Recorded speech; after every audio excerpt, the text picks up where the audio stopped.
இந்த தோப்பு திருவிழாவுக்கு வருகை தந்திருக்கிற ஒவ்வொருவரையும் வாழ்த்தி வரவேற்பதிலே மிகுந்த மகிழ்ச்சி அடைகிறேன்.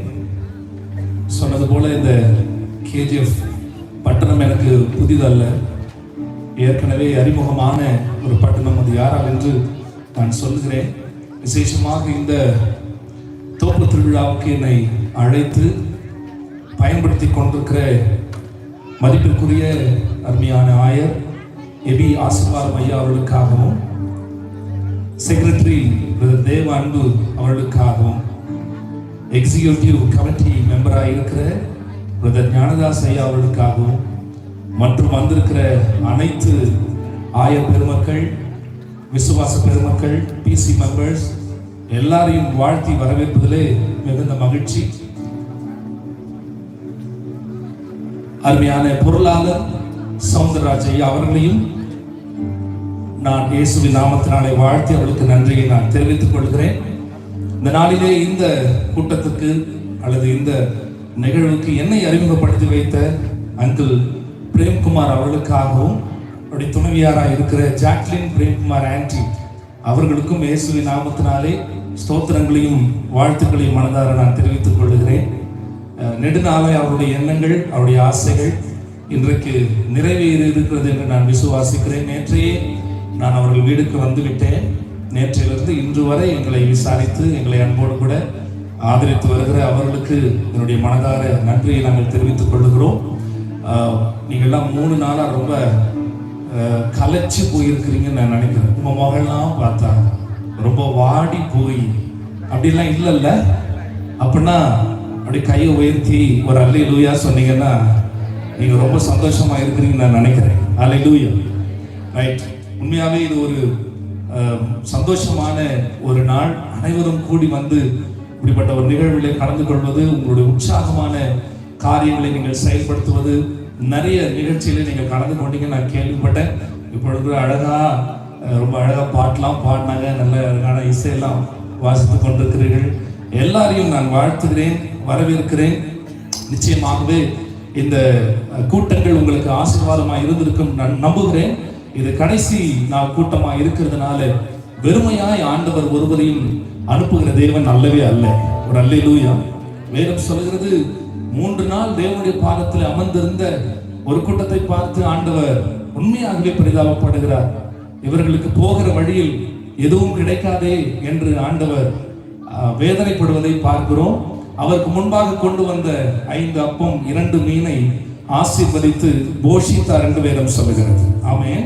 அதுபோல உங்களையும் ஆண்டவர் போஷித்து அனுப்புவார் என்பதிலே எந்தவித சந்தேகமில்லை. என்னுடைய பெயர் பாஸ்டர் நிர்மல் குமார். என்னுடைய தகப்பன் இங்க இருக்கிற அநேகருக்கு அறிமுகமானவர்கள். அருமையான ஆயர் அவர்களுக்கும் அறிமுகமானவர் பாஸ்டர் எட்வின் சுகுமார்.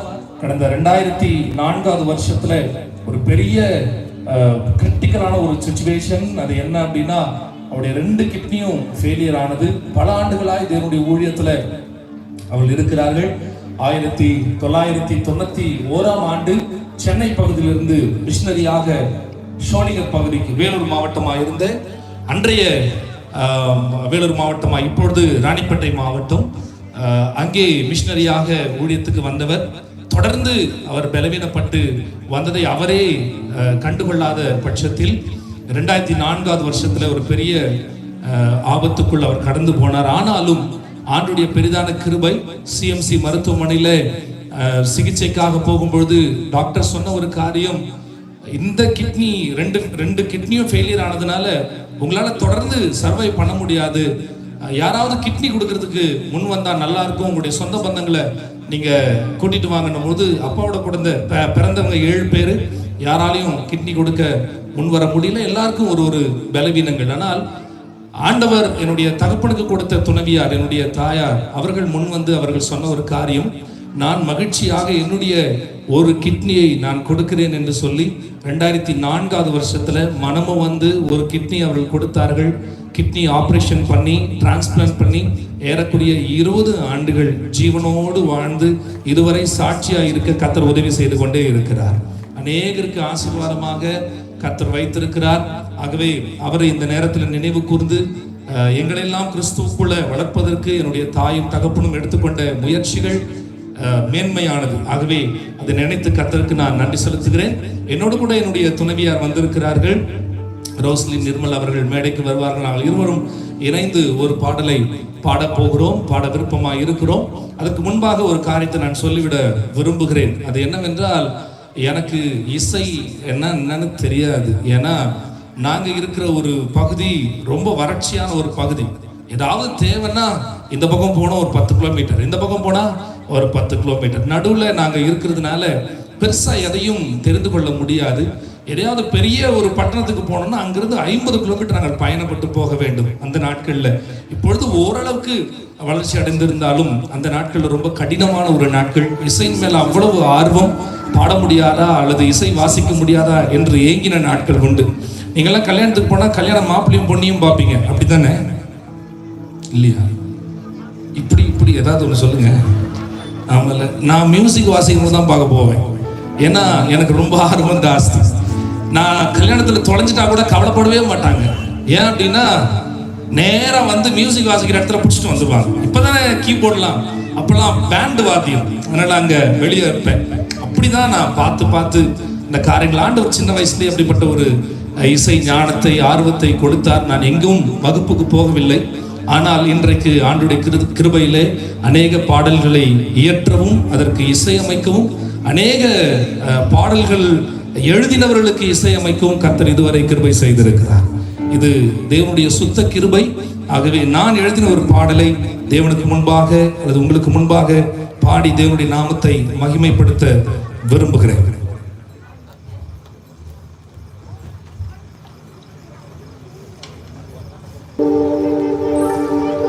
எண்ணில்லா நன்மைகளை எந்த வாழ்வில் செய்தீரே,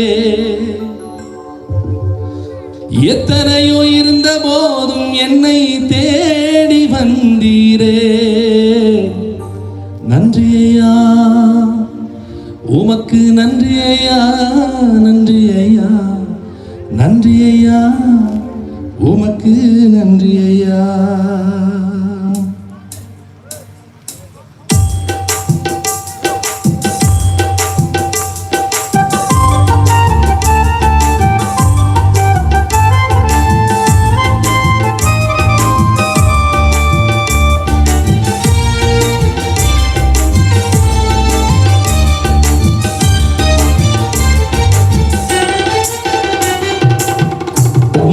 பாடுவேன், உம்மையே உயர்த்துவேன், உம்மை நான் இன்றும் என்றும் பாடி பாடி மகிழுவேன்.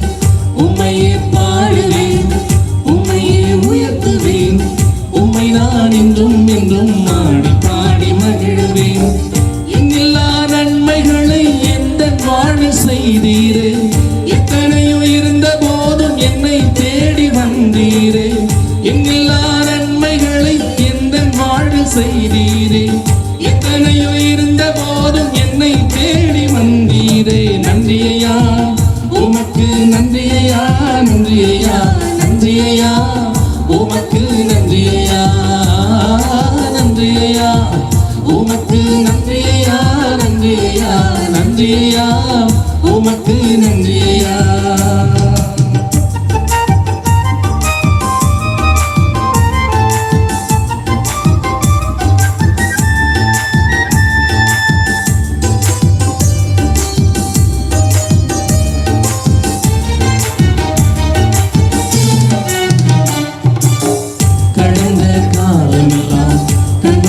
காத்தவரே, நடந்த நேரமெல்லாம் விழுந்தால் தூக்கினீரே.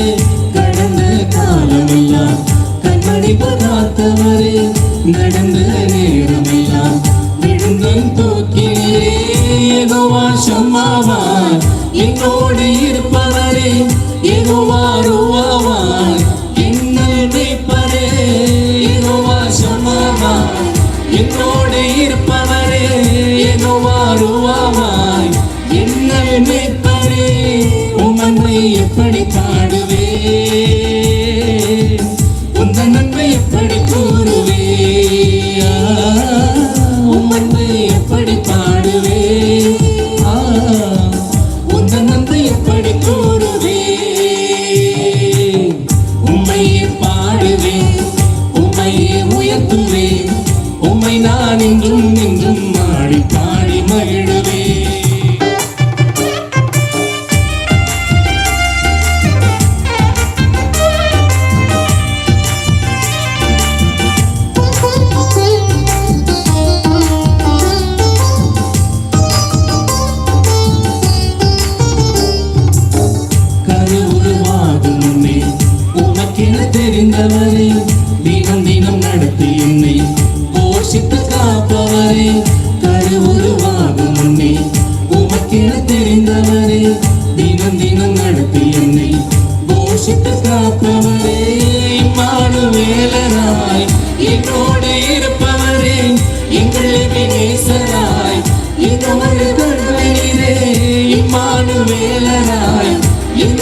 நேசரா இதுவரை உதவினீரே, உம்மன்மை எப்படி பாடுவேன்,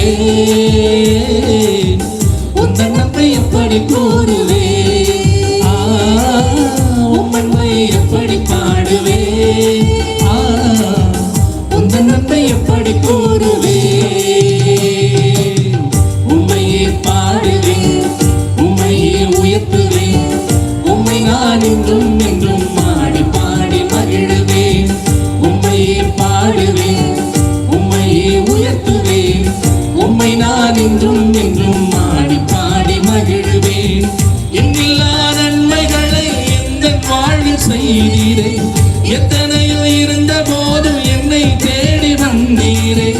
எண்ணில்லா நன்மைகளை எந்த வாழ்வில் செய்தீரே, எத்தனையோ இருந்த போது என்னை தேடி வந்தீரே. நன்றியா உமக்கு, நன்றியா நன்றியா நன்றியா உமக்கு. ரெண்டே வரி சேர்ந்து சொல்லுங்க பாப்போம். நன்றியா உமக்கு, நன்றியா நன்றியா நன்றியா உமக்கு, நன்றியா. முடிஞ்ச கையை தட்டி நன்றியா உமக்கு, நன்றியா நன்றியா நன்றியா உமக்கு, நன்றியா நன்றியா உமக்கு, நன்றியா நன்றியா நன்றியா உமக்கு, நன்றியா. கரங்களை தட்டி கர்த்தரை மகிமைப்படுத்துவோம். ஹல்லேலூயா ஹல்லேலூயா. எத்தனையோ பேர் இருந்த போதிலும் என்ன மட்டும் ஏன் தேடி வந்தீங்க தான் கேள்வி. ஆமாவா இல்லையா? எத்தனை பேருக்கு அந்த கேள்வி இருக்கு? என்னை விட நல்லவங்க உண்டு, படித்தவங்க உண்டு, மேதைகள் உண்டு, பட்டதாரிகள் உண்டு, ஆனாலும் என்ன தேடி வந்தீங்களே. இந்த ரட்சிப்பு இலவசமானது தான், ஆனால் தெரிந்தெடுப்பு விலையேற பெற்றது. ஒரு அல்லேலூயா சொல்லுங்க பாபு. உங்களை எல்லாம் ஆண்டவர் தெரிந்து கொண்டார் என்றால் ஒரு மிகப்பெரிய நோக்கம் உண்டு. ஏதோ நானும் ஆண்டவர் ஏற்றுக்கொண்டேன் என்ற அல்ல, நம்மை கண்டு ஆண்டவர் பெரிய திட்டத்தை, நோக்கத்தை நிறைவேற்ற விரும்புகிறார். உங்கள் வீடுகளிலே, உங்கள் குடும்பங்களிலே, நீங்கள் வேலை செய்கிற பணித்தலங்களிலே. ஆகவே இந்த வரியை மட்டும் நம்ம எல்லாமே சேர்ந்து பாடலாம் நான் நினைக்கிறேன்.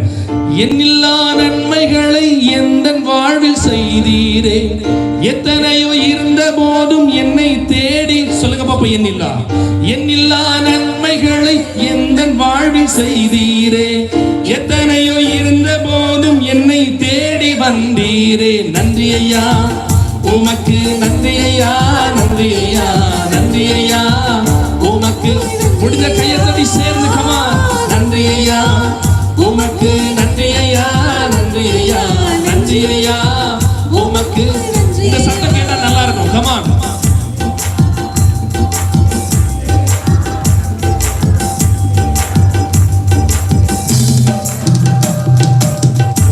இதுதான் எங்க ஊர்ல ஓபிடுவாங்க. ஓபி அடிக்கிறதுலாம் கேள்விப்பட்டிருக்கீங்களா? நாங்க பாடுற மாதிரி வாய் அசைப்போம், தட்டுற மாதிரி கை தட்டுவோம், சவுண்டு வராது. அப்படிதானே?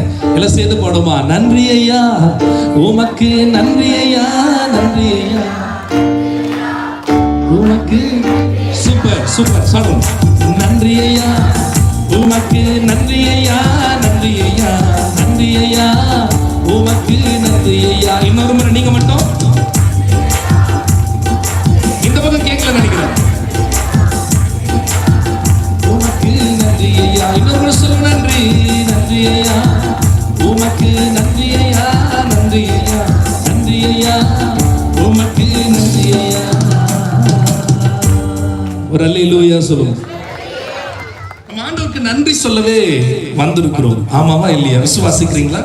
கர்த்தர் செய்த நன்மையை, நம்முடைய ஆண்டவர் இதுவரை நம்மை நடத்தி வந்ததை, 2024 ஆண்டின் கடைசியில நம்ம இருக்கிறோம். திரும்பி பார்த்தோன்னா எத்தனையோ மேடு பள்ளங்கள், எத்தனையோ பிரச்சனைகள், எத்தனையோ போராட்டங்களை கடந்து வந்து இன்றைக்கு ஆண்டவர் நம்மை ஜீவனோடு வைத்திருக்கிறார். ஆமாவா இல்லையா? ஆமென். நீங்க செய்திகள்லாம் திரும்பி பார்த்தீங்கன்னா ரொம்ப கொடுமையான சம்பவங்கள் தேசத்துல நடந்து கொண்டிருக்கிறது. இது எல்லாவற்றிலேயும் உங்களையும் என்னையும் ஆண்டவர் தற்காத்து பாதுகாத்து வருகிறதை நினைத்து ஆண்டவரை ஸ்தோத்திரிக்கிறேன். எல்லாருக்கும் தெரிஞ்ச ஒரு பாட்டை நம்ம எல்லாம் பாடலாம்னு நினைக்கிறேன். ஏன்னா நீங்க பாடுறது எனக்கு கொஞ்சம் கேட்கணும்னு நினைக்கிறேன்.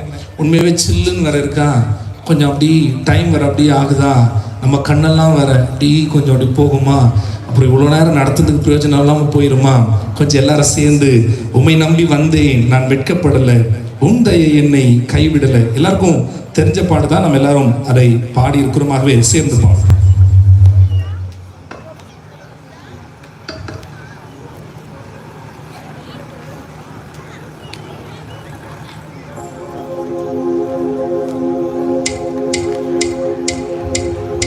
கைகளை தட்டுவோமா உற்சாகமா?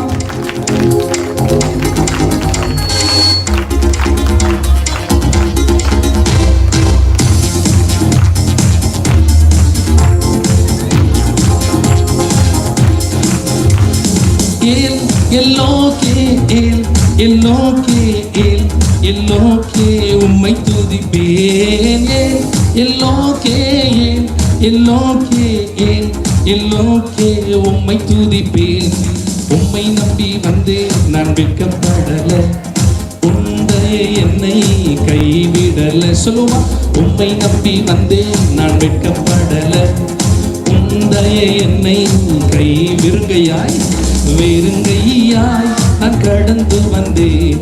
பல பரிவாரங்கள் எனக்கு தந்தீர். வெறுங்கையாய் நான் கடந்து வந்தேன். பல பரிவாரங்கள் சேர்ந்து சொல்லுவோம். எல்லோக்கே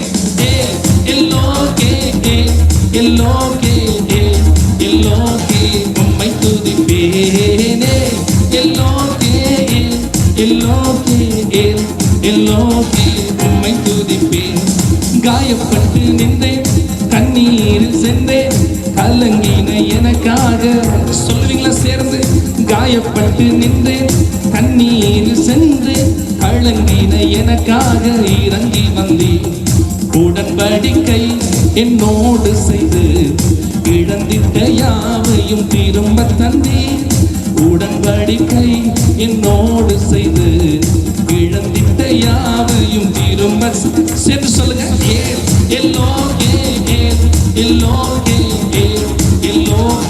இவ்வளவு பேருக்கு சத்தம் கேட்கலன்னு நினைக்கிறேன்.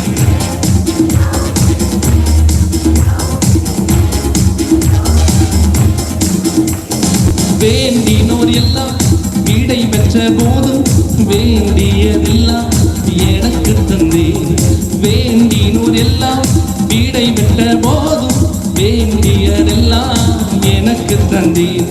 பரதேசியாய் நான் தங்கினதை சுதந்திரமாக மாற்றி தந்தேன். பரதேசியாய் நான் தங்கினதை சுதந்திரமாக. சத்தத்தை உயர்த்தி சொல்வீங்களா? எல்லோக்கே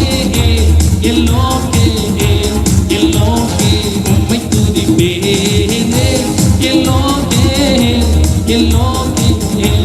எல்லோக்கே உம்மை துதிப்பேன். அல்லேலூயா, அல்லேலூயா, அல்லேலூயா, அல்லேலூயா. உம்மை உயர்த்துவதே எங்கள் நோக்கமையா. உம்மை பாடுவதே எங்கள் மேன்மையா. உம்மை உயர்த்துவதே எங்கள் நோக்கமையா. உம்மை பாடுவதே. நல்லா சொல்லுங்க சேர்ந்து. நான் கொண்ட திட்டங்கள் சிறிதாயினும் ஐயா எனக்காய் உம் திட்டங்கள் பெரிதல்லவோ. நான் கொண்ட திட்டங்கள் சிறிதாயினும் ஐயா எனக்காய் உம் திட்டங்கள் பெரிதல்லவோ.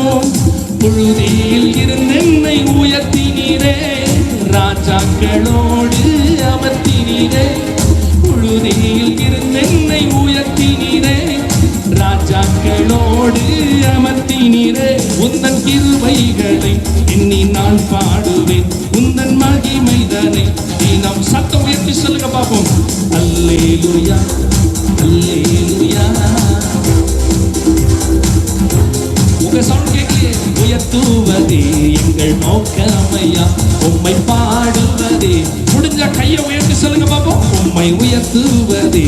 நம்ம அதற்காக தான் ஆண்டு தெரிஞ்சு கொண்டார். உம்மை பாடுவதே எங்கள் மேன்மையா. வருத்தங்கள் பசிதாகம் ஏற்பட்டாலும் எங்கள் விசுவாச கேடகம் வீழ்ந்திடாதே. வருத்தங்கள் பசிதாகம் ஏற்பட்டாலும் எங்கள் விசுவாச கேடகம் வீழ்ந்திடாதே. நம்மீனோ நட்டாற்றில் கைவிட்டாலும் என்னை காப்பாற்ற நீ உண்டு, பயமில்லையே. நம்மீனோ நட்டாற்றில் கைவிட்டாலும் என்னை காப்பாற்ற நீ உண்டு, பயமில்லையே.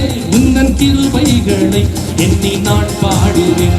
உந்தன் மகிமைதனை தினம் நான் ருசி சேர்ந்து அல்லேலூயா அல்லேலூயா அல்லேலூயா அல்லேலூயா. உம்மை உயர்த்துவது எங்கள் நோக்கமையா, உம்மை பாடுவது எங்கள் மேன்மையா. உம்மை உயர்த்துவது எங்கள் நோக்கமையா, உம்மை பாடுவது எங்கள் மேன்மையா. எத்தனை பேர் சொல்ல முடியும்? நம்பினவங்கெல்லாம் சில நேரத்துல நட்டாற்றுல கைவிட்டு போயிட்டாங்க. அது போல மலை போல நம்பி இருந்தவங்கலாம் சொல்லுவாங்க. எங்க ஊர்ல சொல்லுவாங்க, ஊர்ல சொல்லுவாங்க தெரியல. மலை போல நம்பி இருந்தேன், நீ தான் நினைச்சிட்டு இருந்தேன், நான் இப்படி என்ன நடுத்தரில் விட்டுட்டியா அப்படின்னு. இந்த சரணம் அப்படிதான் சொல்லுது. நாங்க எந்த நிலைமையிலையும் நம்மளவங்களா என்ன கைவிட்டு போனாலும் நீங்க என்ன ஒரு நாளும் கைவிடவே மாட்டீங்க ஆண்டவரே. அல்லேலூயா சொல்ல மாட்டீங்களா? அல்லேலூயா. நம்பினோ நட்டாற்றில் கைவிட்டாலும் என்னை காப்பாற்ற நீர் உண்டு பயமில்லையே. நம்பினோ நட்டாற்றில் கைவிட்டாலும் என்னை காப்பாற்ற நீர் உண்டு பயமில்லையே. உந்தன் கிருபைகளை எண்ணி நான் பாடுவேன், உந்தன் மகிமைதனை தினம் நான் ருசிப்பேன். இந்த சங்கத்தை மட்டும் நம்ம எல்லாம் சேர்ந்து பாடுவோமா? சேர்ந்து பாடுவோம். வருத்தங்கள் பசிதாகம் ஏற்பட்டாலும் எங்கள் விசுவாச கேடகம் வீழ்ந்திடாதே. சொல்லுமா? ஏற்பட்டாலும் எங்கள் விசுவாச கேடகம் வீழ்ந்திடாதே. நம்பினோ நட்டாற்றில் கைவிட்டாலும் என்னை காப்பாற்ற நீர் உண்டு பயமில்லையே. நம்பினோ நட்டாற்றில் கைவிட்டாலும் என்னை காப்பாற்ற நீர் உண்டு பயமில்லையே. உந்தன் கிருபைகளை எண்ணி நான் பாடுவேன், உந்தன் மகிமைதனை தினம். எல்லாரும் முடிஞ்ச மேல கையை உயர்த்தி அல்லேலூயா அல்லேலூயா அல்லேலூயா அல்லேலூயா. உம்மை உயர்த்துவதே எங்கள் நோக்கமையா, உம்மை பாடுவதே எங்கள் மேல். உம்மை உயர்த்துவதே, உம்மை உயர்த்துவதே எங்கள் நோக்கமையா, உம்மை பாடுவதே எங்கள் மேன்மையா. ஒரு சப்டி கண்களை மூடி தொடர்ந்து நம்மளோட ஆண்டவர் இடைபடட்டும். அவருடைய வார்த்தையினாலே நம்மை பலப்படுத்தட்டும். ஆண்டவரே, இந்த தோப்பு திருவிழாவுக்கு வந்திருக்கிற ஒவ்வொரு கர்த்தருடைய பிள்ளைகளையும் உங்க திவ்ய கரத்தில் ஒப்பு கொடுக்கிறோம். நாங்கள் வெறுமையா எங்களை அனுப்புகிற தேவன் அல்ல. எங்கள் நிலைமைகள், எங்களுடைய எண்ணங்கள், எதிர்பார்ப்புகள் எல்லாவற்றையும் தூரத்திலிருந்து அறிகிறீர். ஆகவே நீர் பேசும் நாமத்தை மகிமைப்படுத்தும். இயேசுவின் நாமத்தில் ஜெபிக்கிறோம் பிதாவே, ஆமென்.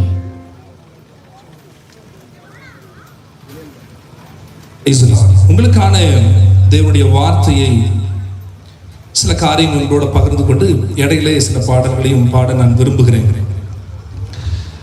உபாகமத்தின் புஸ்தகம் 28வது அதிகாரம் 8வது வசனத்திலே ரொம்ப அழகாக ஆண்டவர் வாக்குத்தத்தமாக இஸ்ரவேல் ஜனங்களை பார்த்து கொடுக்கிற வாக்குத்தத்தத்தை இந்த நாளிலே உங்களுக்கு நினைவுபடுத்த விரும்புகிறேன்.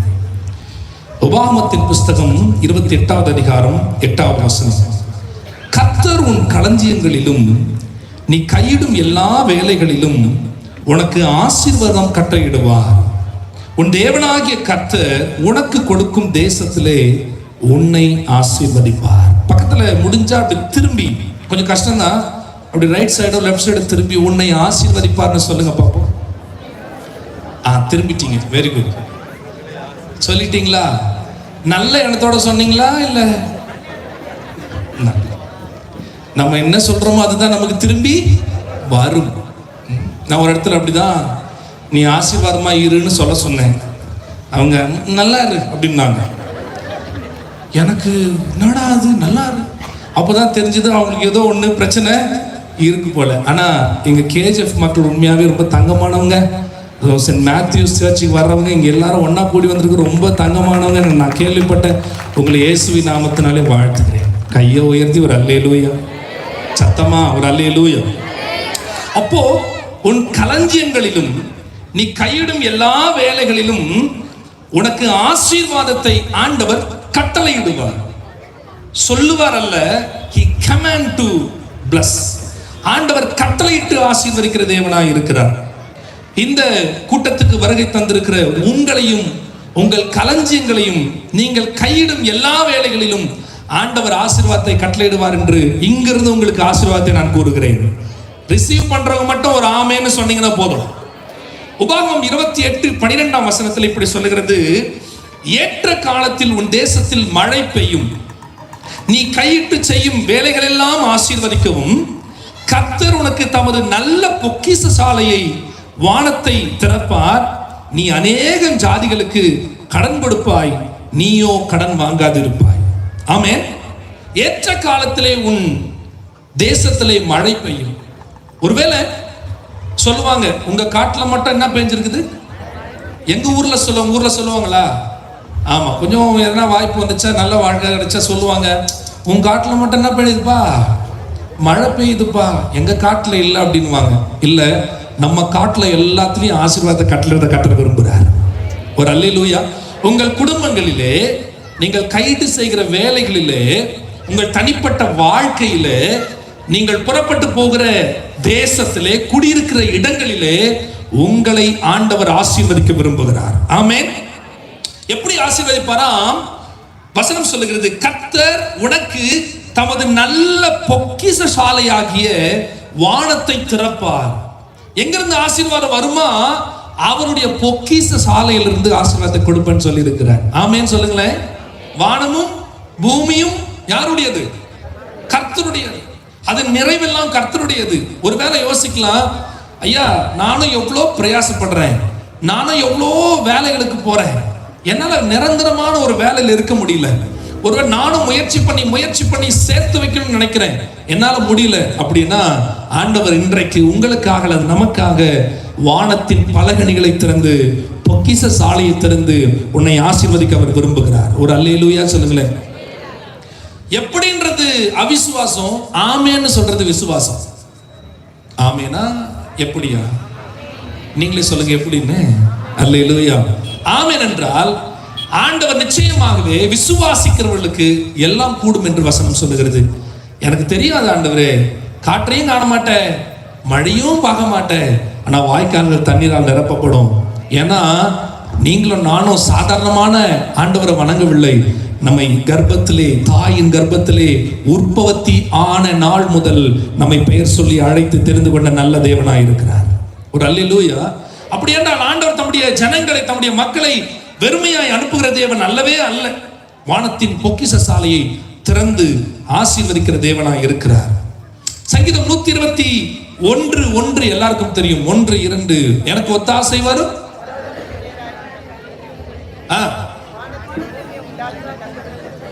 Very good. ஆனா ஆங்கிலத்துல எனக்கு ஒத்தாசை வரும் பர்வதங்களுக்கு நேராக என் கண்களை ஏறெடுப்பேனோ. எப்படி சொல்றாங்க? நான் இங்கிருந்தெல்லாம் நான் என்னுடைய ஒத்தாசையை பார்ப்பனா? இல்ல இல்ல, நோனோ. என்னை உண்டாக்கின, வானத்தையும் பூமியை உண்டாக்கின கர்த்தரிடத்திலிருந்து எனக்கு ஒத்தாசை வரும் என்று நான் எதிர்பார்க்கிறேன். எத்தனை பேர் விசுவாசிக்கிறீங்க கர்த்தரிடத்திலிருந்து எனக்கு ஒத்தாசை வரணும்? ஆமென். மனுஷன் சொல்லிட்டு செய்துட்டு சொல்லி காப்பான். ஆனா நம்ம ஆண்டவர் சொன்னார்னா அதை ஒரு நாளும் சொல்லி காட்டுற தேவன் அல்லவே அல்ல. நம்புறீங்களா இல்லையா? மனுஷங்க செஞ்சுட்டு திரும்ப சொல்லி காட்டுவாங்க, நான் இன்னைக்கு செஞ்சனே, நீ என்னை மறந்துட்டு. இது மனுஷ குணம், இதை மாற்ற முடியாது. நமக்குள்ள இருக்கிற ஒரு சுவாபம். நம்ம செஞ்சதை சொல்லி காட்டி தான் ஆகணும். அதை மறக்கவே முடியாது, நம்மளால மறக்கவும் முடியாது. ஆனா நம்ம ஆண்டவர் எப்படி தெரியுமா? நமக்கு எல்லாவற்றையும் செய்ததை அவர் திரும்ப நினைவு கூர்ந்து நம்மை வேதனைப்படுத்துவதில்லை. நாம தான் மறந்து போயிடுறோம், ஆனால் அவர் மறப்பதே இல்லை. அல்லேலூயா. அப்போ வானத்தையும் பூமியை உண்டாக்கின கர்த்தரிடத்திலிருந்து எனக்கு என்ன வரும்? ஒத்தாசை வரும். 120வது சங்கீதத்தை திருப்பி பார்த்தீங்கன்னா, நெருக்கத்திலே கர்த்தரை நோக்கி கூப்பிட்டேன், அவர் எனக்கு செவி கொடுத்தார். கர்த்தாவே, பொய் உதடுகளுக்கும் கபடனாவுக்கும் என் ஆத்துமாவை தப்புவியும் சொல்லிட்டு 5வது வசனத்துல சொல்றார், ஐயோ நான் மேசேக்கிலே சஞ்சரித்தது போதும், கேதாரின் கூடாரங்களிலே குடியிருந்தது போதும், சமாதானத்தை பகைக்கிறவர்களிடத்தில் என் ஆத்துமா குடியிருந்தது போதும். இந்த போதும் போதும்னு வார்த்தை வந்தாவே என்ன அர்த்தம்? வேணுமா? சலிப்பு. சில நேரத்தில் எங்க ஊர்ல ஒரு ஃபேமிலிக்கு, ஒரு தம்பதியருக்கு வெறும் பொண்ணாவே பிறந்துச்சுங்க. என்னதுங்க? பேசுங்களேன். பொண்ணாவே, பொண்ணு இல்ல தங்க இல்லைங்க, கேஜிஎஃப்னாவே பொண்ணு, ஒரு பெண்ணாவே பிறந்துச்சு. சரி, 8ம் பெண்ணு, 9ஆவதும் பெண்ணு, 10ஆவதும் பெண்ணு, 11 பிறந்தவொடனே சொன்னாங்க போதும் பொண்ணுன்னாங்க. அந்த அம்மாவுக்கு பேர் உண்மையாவே போதும் பொண்ணு. என்னதுங்க? ஒரு முறை கேட்டம்மா உங்க பேர் நம்ம போதும் பொண்ணு, எப்படிம்மா உங்களுக்கு இந்த பேர் வச்சாங்கன்னா, அதை ஏன் கேட்குறீங்க, எல்லாம் பொண்ணுங்களா என்னையோட நிறுத்திக்கினாங்க. அப்போ ஐயோ போதும் ஆண்டவரே சொல்றாங்க, மேசைக்கிலே சஞ்சரித்ததும் போதும், நான் பட்ட பாடுகள் போதும், நான் நல்லது செய்யணும்னு நினைச்சாலும் தீமை செய்கிற மக்களோட இருந்ததும் போதும்.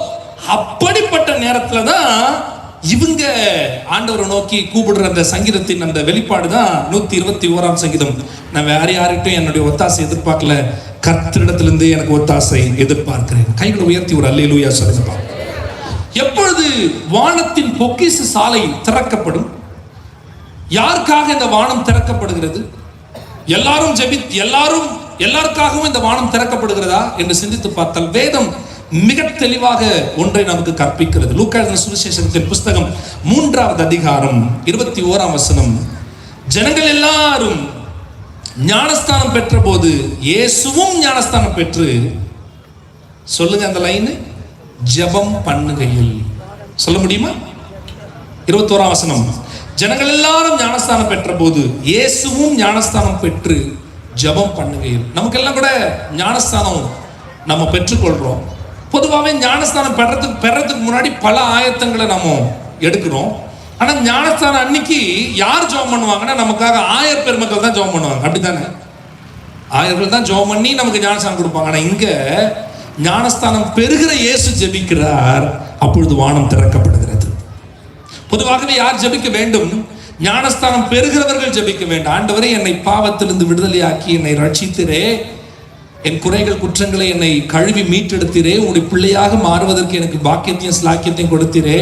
இங்க இயேசு கிறிஸ்து ஞானஸ்தானம் எடுத்து அங்கே ஜெபம் பண்ணுகிறார். வேதம் சொல்லுகிறது வானம் திறக்கப்படுகிறது. அப்படின்னா இதுல இருந்து ஒரு ரகசியம் இருக்குது.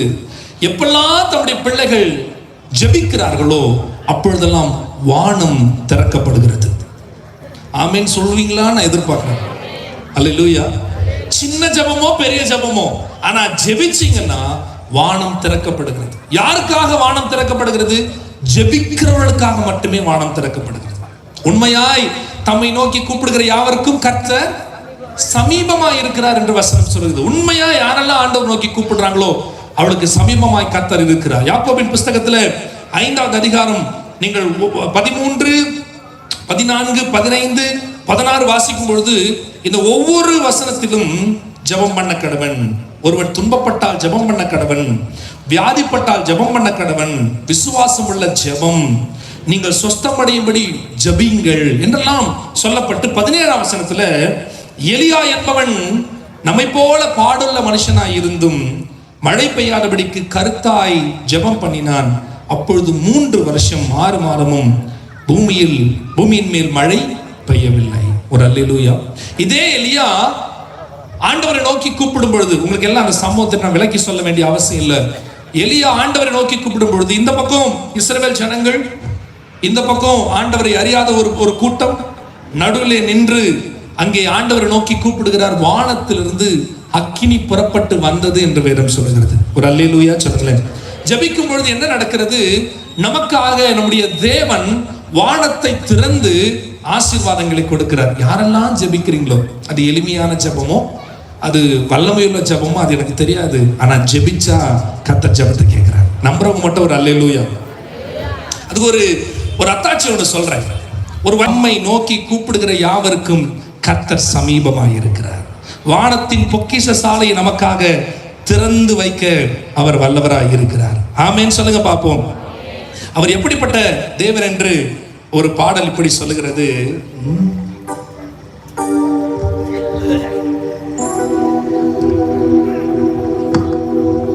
ஆமைக்கு குலுக்கி மடியில் சரிந்து விழும்படி தருவார், நீ அளந்து கொடுக்கும் மலம் எதுவோ அதன்படி தருவார், அறிந்திடாத எட்டாத பெரும் காரியம் செய்வார்.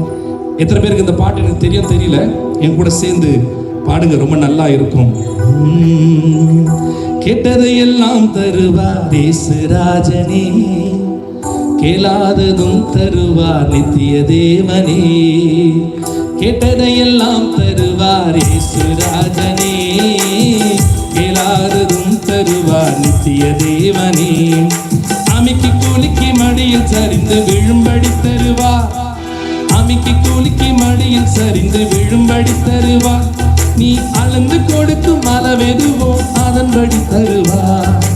அறிந்திடாத எட்டாத பெரு காரியம் செய்வார்.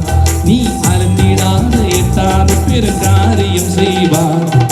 பறவைகளை பார், அவை விதைப்பதும் இல்லை, அறுத்ததை எல்லாம் களம் சேர்ப்பதும் இல்லை.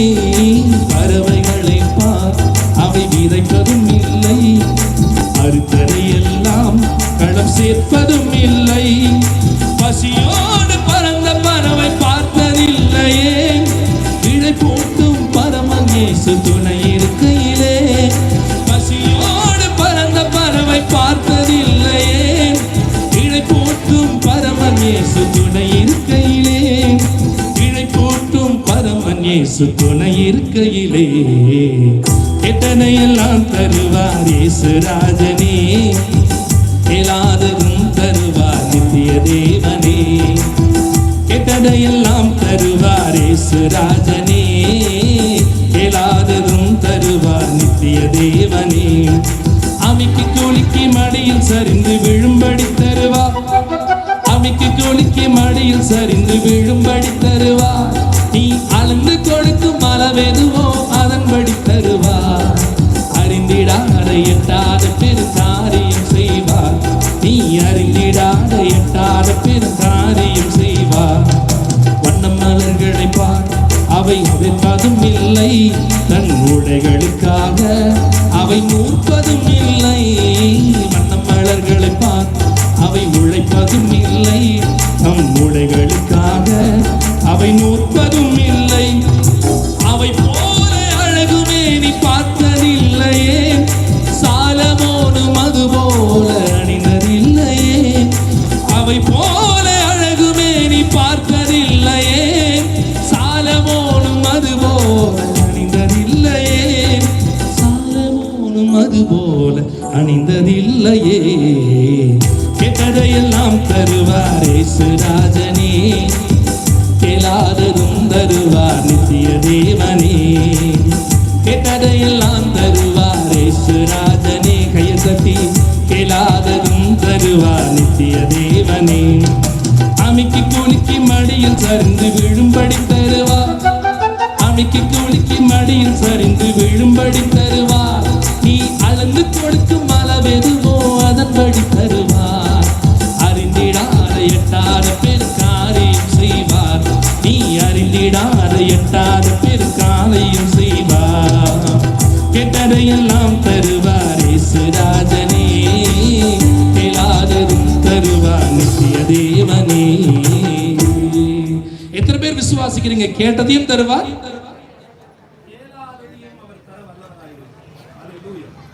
தொடர்ந்து ஒரு காரியத்தை நம்ம வாசிக்க கேட்கலாம். ஆதியாகமத்தின் புஸ்தகம் 26வது அதிகாரம் 12வது வசனத்தை நானே வாசிக்கிறேன்.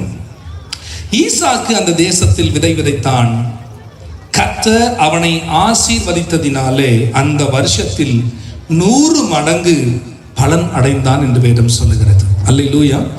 நிறைய பேருடைய ஆசை எண்ணங்கள் என்னன்னா, பல நேரத்துல நான் விதைக்கிறேன், நான் செயல்படுகிறேன், ஆனா ஆசீர்வாதம் கிடைக்கலையே அப்படின்னு நீங்க யோசிக்கலாம். இந்த ஈசாக்கு வாக்குத்தத்தத்தின் பிள்ளை.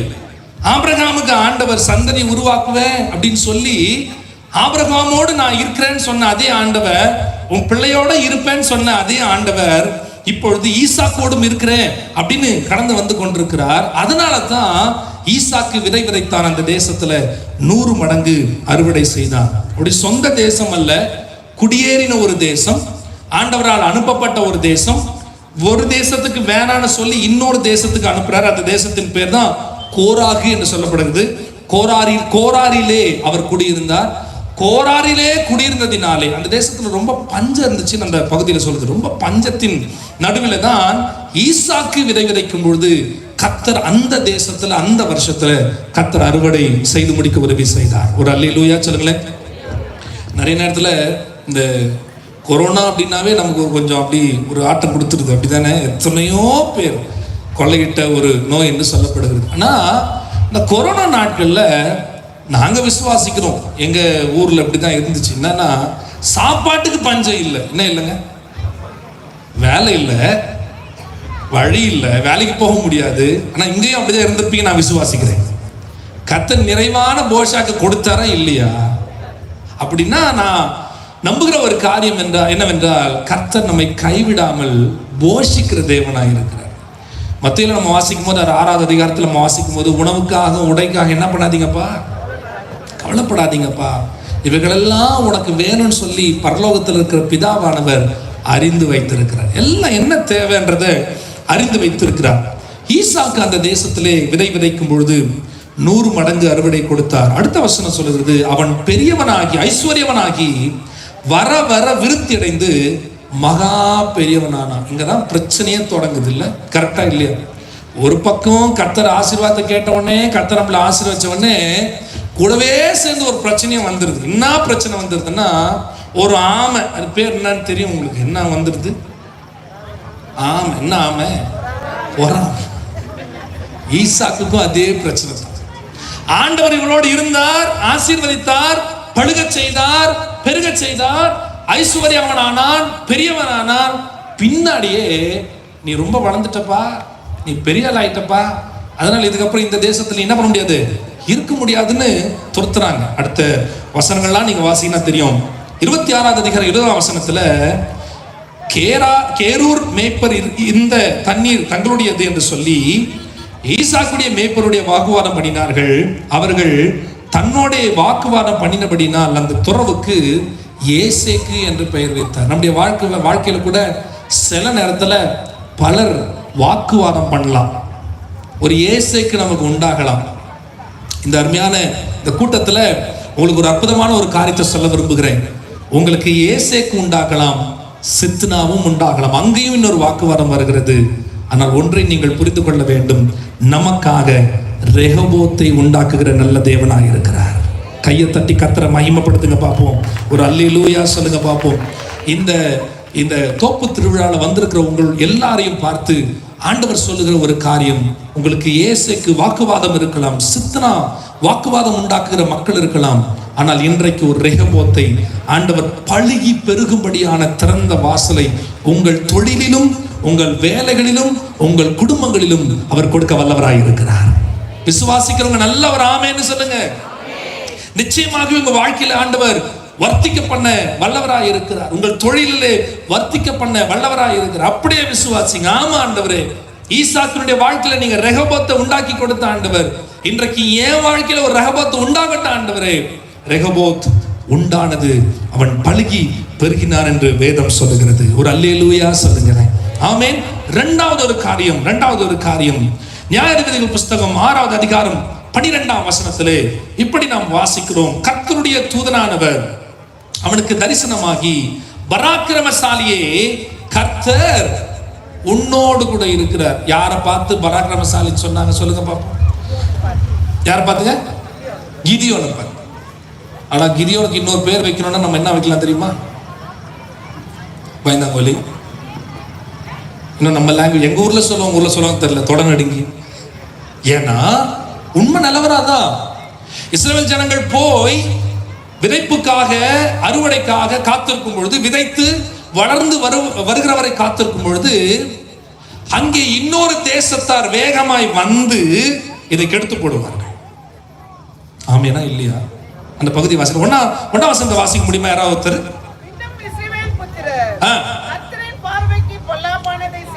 சரி. அப்பொழுது கர்த்தர் அவர்களை 7 வருஷம் மீதியானின் கையில் ஒப்பு கொடுத்தார். மீதியானின் கை இஸ்ரவேல் மேல் பலத்து கொண்டபடியால், நல்ல கவனிக்கணும், மீதியானியருடைய கை இஸ்ரவேல் மேல பலத்து கொண்டிருந்தபடியால். ஒருவேளை சிலருடைய கை உங்கள் மேல பலத்து கொண்டிருக்கலாம், உங்களை குறுகச் செய்யலாம், உங்களுடைய வாழ்க்கையில ஒன்றுமில்லாமல் போக செய்யலாம், சோர்வுற பண்ணலாம், அல்லது இனி நீ முன்னேற முடியாது என்று உங்களை பார்த்து கங்கணம் கட்டலாம், சவால் விடலாம், உங்களுக்கு விரோதமாய் நமக்கு விரோதமாய் எழும்பலாம். ஆனால் ஆண்டவர் அந்த நிலைமையில கிதியோனை பார்த்து ஆண்டவர் சொல்லுகிறார், பராக்கிரமசாலியே, கர்த்தர் உன்னோடு கூட இருக்கிறார். உனக்கு இருக்கிற இந்த பலத்தோட போ, நீ இஸ்ரவேலை மீதியானின் கைக்கு நீங்களாக்கி ரட்சிப்பாய். உன்னை அனுப்புகிறவர் நான் அல்லவா? ஆமென். விசுவாசிக்கிறீங்களா? நம்மளை அனுப்புறவர் யாரு? நம்மளை பழுக பெருக செய்கிறவர் யாரு? கர்த்தர். வரமாட்டேங்குது, சொல்லுங்க, சத்தமா சொல்லுங்க. பின்னாடி இருக்கிறவங்க மட்டும் சொல்லுங்க. நம்மை பழுக செய்கிறவர் கர்த்தர். எதற்கெல்லாம் உடைந்து சோர்ந்து போய் இனி எழும்ப முடியாத நிலைமையில நீங்கள் இருக்கிறீர்களோ, இந்த தோப்பு திருவிழாவில் கர்த்தர் நமக்கு இன்னொரு வார்த்தையும் சொல்லுகிறார். பயப்படாதே, நான் உன்னோடு கூட இருக்கிறேன். பயப்படாதே பராக்கிரமசாலியே, நான் உன்னோடு கூட இருக்கிறேன். எனக்கு எப்படி பேசணும்னு தெரியாதுங்க அப்படின்னு நீங்க சோர்ந்து போயிருக்கலாம். நான் வாழ்க்கையில் எப்படி முன்னேறணும்னு தெரியாதுங்க அப்படின்னு சோர்ந்து போயிருக்கலாம். ஆனா இன்னைக்கு ஆண்டவர் உங்களை பலப்படுத்தி உன்னை அனுப்புகிறவர். தொடர்ந்து இந்த கிதியோன் சொல்லும் போது சொல்றாரு, ஆண்டவரே, நான் எப்படி போய் அவர்களை மேற்கொள்ள முடியும்? ஏன்னா நாங்க மனாசே, என்னுடைய குடும்பம் மிக எளியது. எளிமையானவன் தான் கர்த்தர் தேடி வந்திருக்கிறார். ஒரு அல்லேலூயா சொல்லுங்களேன். எளிமையானவர்களே கர்த்தர் தேடுகிறார். வெறுமையானவர்களே கர்த்தர் தேடுகிறார். ஒன்றுமில்லாதவர்களே கர்த்தர் தேடுகிறார். சோர்ந்து போகிறவர்களே கர்த்தர் தேடுகிறார். காலையிலோட சொல்லும் போது ஒரு வார்த்தையை சொன்னேன், நறுங்குண்டதும் நொறுங்குண்டதுமான இருதயத்தை கர்த்தர் புறக்கணியார்.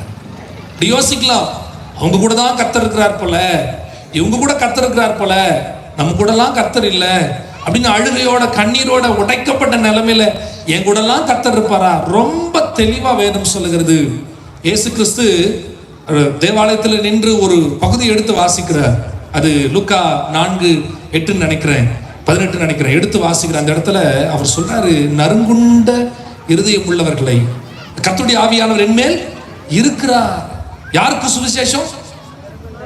நறுங்குண்டவர்களுக்கு, நொறுக்கப்பட்டவர்களுக்கு, வியாதி உள்ளவர்களுக்கு. அப்படி என்றால் யோசித்து பாருங்கள், இந்த மாலை, இந்த இரவு வேளையில நம்மை தேடி கர்த்தர் வந்திருக்கிறார். ஒருவேளை நொறுக்கப்பட்டு இருதயத்திலே வேதனைப்பட்டு கலக்கத்தோடு இருப்பீர்கள் என்றால் உங்கள் இருதயங்களை ஆற்றுவதற்காகவே நம்முடைய தேவன் கடந்து வந்து கொண்டே இருக்கிறார். ஹல்லேலூயா, ஹல்லேலூயா. சரி, நீங்க தான் சொல்றீங்க அப்படின்றத நான் எப்படி அறிஞ்சிக்கிறது அப்படின்னு சொல்லி ஒரு அடையாளத்தை 6வது அதிகாரம் 17ஆம் வசனத்துல கேட்கிறார். இப்பொழுதும் எனக்கு தயவு கிடைத்ததானால் என்னோடு பேசுகிறவர் தேவரீர்தான் என்று எனக்கு ஒரு அடையாளத்தை காட்ட வேண்டும். 18ஆம் வசனம் சொல்லுது, படிக்கிறீங்களா? 18 இல்ல நியாயாதிபதிகள் 6:18. நான் உம்மிடத்தில் என் காணிக்கையை கொண்டு வந்து, எப்படிங்க நான் உம்மிடத்தில் என் காணிக்கையை கொண்டு வந்து உமக்கு முன்பாக வைக்கும் அளவும் இவ்விடம் விட்டு போகாதிருப்பீராக என்றான். ஒரு அல்லேலூயா சொல்லுங்களேன். ஆமா, இந்த தோப்பு திருவிழா கண்டிப்பா நீங்க காணிக்கையில் என்ன பண்ணிருப்பீங்க? கொண்டு வரலையா? கொண்டு வந்திருப்பீங்க, கொடுத்திருப்பீங்க, தாராளமா கொடுத்திருப்பீங்க. இல்ல வசனம் சொல்லுது, நீங்க காணியை கொண்டு வந்து வைக்கிற அளவுக்கு இந்த இடத்தை விட்டு என்ன பண்ணாதீங்க, போகாதீங்கன்னு கேட்டுக்கிறாரு. அதே போல சொன்னது போலவே அந்த இடத்துல கிதியோன் கொண்டு வருகிற வரை ஆண்டவர் போகவே இல்லை. அப்பொழுதுதான் 22ஆம் வசனம், கர்த்தருடைய தூதன் என்று கண்டு, ஐயோ கர்த்தரான ஆண்டவரே, நான் கர்த்தருடைய தூதனை முகமுகமாய் கண்டேனே என்றார். அதற்கு கர்த்தர், உனக்கு சமாதானம், பயப்படாதே, நீ சாவதில்லை என்று சொன்னார். இந்த ராத்திரி வேளையில முதல்ல ஒரு காரியம் சொன்ன, ரகபோத் உண்டாகும் என்று. இரண்டாவது ஒரு காரியத்தை உங்களுக்கு சொல்ல விரும்புகிறேன், உங்களுக்கு ஷாலோம் உண்டாவதாக. ஷாலோம் என்றால் சமாதானம் உண்டாவதாக. கையை உயர்த்தி ஒரு அல்லேலூயா சொல்லுங்க. பலவிதமான குழப்பங்கள் நடக்குமா, நடக்காதா, நிறைவேறுமா, நிறைவேறாதா, இது முடியுமா, முடியாதா, பலவிதமான கவலைகள், நெருக்கங்கள் உங்கள் வாழ்க்கையில் இருக்கலாம். ஆனால் அந்த நிலைமையில ஆண்டவர் சொல்லுகிற ஒரு காரியம், உனக்கு சமாதானம் உண்டாவதாக. இரண்டாவது, உங்களுக்கு ஆண்டவர் சொல்லுகிறார், உங்களுக்கு சமாதானம் உண்டாவதாக. ஒரு அல்லேலூயா சொல்லுங்களேன். மூன்றாவது ஒரு காரியத்தை உங்களுக்கு சொல்வதற்கு முன்பாக யோவான் 14:1 வாசிக்கலாம். யோவான் 14:1 வாசிங்களேன். இருதயம் கலங்காதிருப்பதாக. தேவனிடத்தில் விசுவாசமாயிருங்கள், என்னிடத்திலும் விசுவாசமாயிருங்கள். என் பிதாவின் வீட்டில் அநேக வாசஸ்தலங்கள் உண்டு. அப்படி இல்லாதிருந்தால் நான் உங்களுக்கு சொல்லியிருப்பேன். 13ஆம் வசனம் வாசிக்கலாம். நீங்கள் என் நாமத்தினாலே எதை கேட்பீர்களோ குமாரனில் பிதா மகிமைப்படும்படியாக அதை செய்வேன். ஒரு அல்லேலூயா சொல்லுங்களேன். அவரை நோக்கி பார்த்தார்கள், அவர்கள் முகங்கள் வெட்கப்படவில்லை என்று வேதம் சொல்லுகிறது. உண்மையாய் அவரை நோக்கி பார்க்கும் பொழுது நம்முடைய உள்ளங்களை, நம்முடைய சிந்தைகளை, நம்முடைய இருதயங்களை ஆண்டவர் வெட்கப்பட்டு போக விடாமல் நம்முடைய தலையை உயர்த்தி வைக்கிற நல்ல தெய்வமாய் இருக்கிறார். விசுவாசிக்கிறவங்க இன்னொரு முறை ஒரு அல்லேலூயா சொல்லுங்க பார்ப்போம். அதனால்தான் ஆண்டவர் சொல்றார், உங்கள் இருதயம் என்ன பண்ண வேண்டாம், கலங்க வேண்டாம். பலவிதமான கேள்விகளோடு, பலவிதமான நெருக்கங்களோட கலங்கின இருதயத்தோடு இருப்பீர்கள் என்றால் உங்களுக்கு சமாதானத்தை தருகிறேன். 47 சமாதானத்தை உங்களுக்கு வைத்து போகிறேன், என்னுடைய சமாதானத்தையே உங்களுக்கு தருகிறேன். நமக்கெல்லாம் ஒரு கேள்வி இருக்குது. என்ன கேள்வி தெரியுமா? நடக்குமா நடக்காதா என சோர்ந்து போயிருந்தேன், ஒரு அற்புதம் நடக்காதா என ஏங்கி போயிருந்தேன். நடக்குமா நடக்காதா என சோர்ந்து போயிருந்தேன், ஒரு அற்புதம் நடக்காதா என ஏங்கி போயிருந்தேன். யாரும் நினைத்திடா வேளையில் அற்புதம் செய்தீரே, யாரும் நினைத்திடா வேளையில் அற்புதம் செய்தீரே. வல்லவரே, செயல்களில் வல்லவரே, சொல்வதிலும் செய்வதிலும் முரண்பாடற்றவரே. வல்லவரே, செயல்களில் வல்லவரே, சொல்வதிலும் செய்வதிலும் முரண்பாடற்றவரே. மிகுவேல் இஸ்ரவேல் என் நம்பிக்கையானவரே, நம்பிடும் யாவருக்கும் நீர் அரணாய் நிற்பவரே. சொல்ல முடியுமா சேர்ந்து? மிகுவேல் இஸ்ரவேல் என் நம்பிக்கையானவரே, நம்பிடும் யாவருக்கும் நீர் அரணாய் நிற்பவரே. என் கூட சேர்ந்து, கர்த்தாவே உம்மை நம்பினவர் வெட்கமடைவதில்லை, உமக்காக காத்திருப்போம் சோர்ந்து போவதில்லை. கூட பாடுங்க. கர்த்தாவே உம்மை நம்பினவர் வெட்கமடைவதில்லை, உமக்காக காத்திருப்போம் சோர்ந்து போவதில்லை. வல்லவரே, செயல்களில் வல்லவரே, சொல்வதிலும் செய்வதிலும் முரண்பாடற்றவரே. வல்லவரே, செயல்களில் வல்லவரே, சொல்வதிலும் செய்வதிலும் முரண்பாடற்றவரே. மிகுவேல் இஸ்ரவேல் என் நம்பிக்கையானவரே, நம்பிடும் யாவருக்கும் நீ அரணாய் நிற்பவரே. மிகுவேல் இஸ்ரவேல் என் நம்பிக்கையானவரே, நம்பிடும் யாவருக்கும் நீர் அரணாய் நிற்பவரே. அவரை நம்பி இருக்கிற யாருக்கும் அவர் அரணான பட்டணமாக இருக்கிறார். விசுவாசிக்கிறீங்களா? இன்னொரு முறை கைகளை தட்டி கர்த்தரை மகிமைப்படுத்துவோம். ஆமென். கடைசி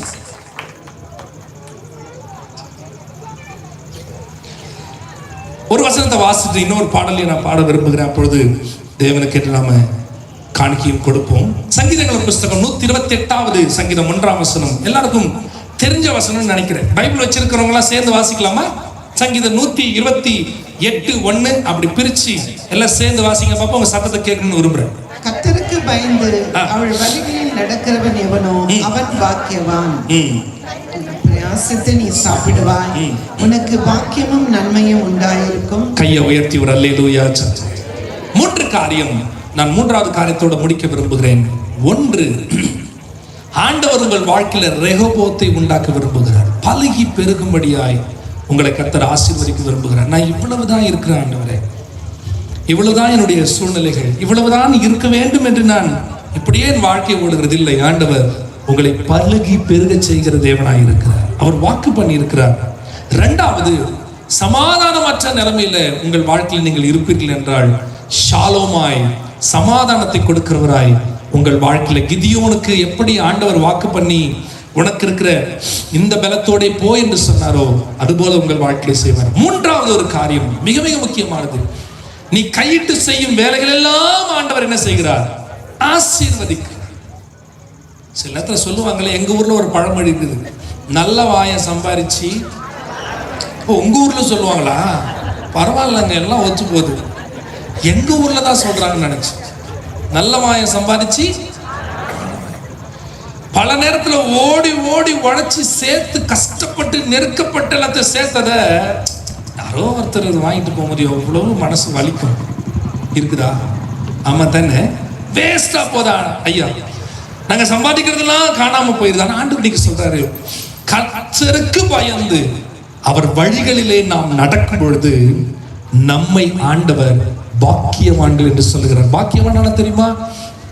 நம்ம லாங்குவேஜ்ல நம்ம பாஷையில சொன்னா மற்றவங்க ஆச்சரியப்படுற அளவுக்கு இல்ல பொறாமப்படுற அளவுக்கு நம்மை கர்த்தர் ஆசீர்வதிப்பார்னு சொல்லுகிறார்.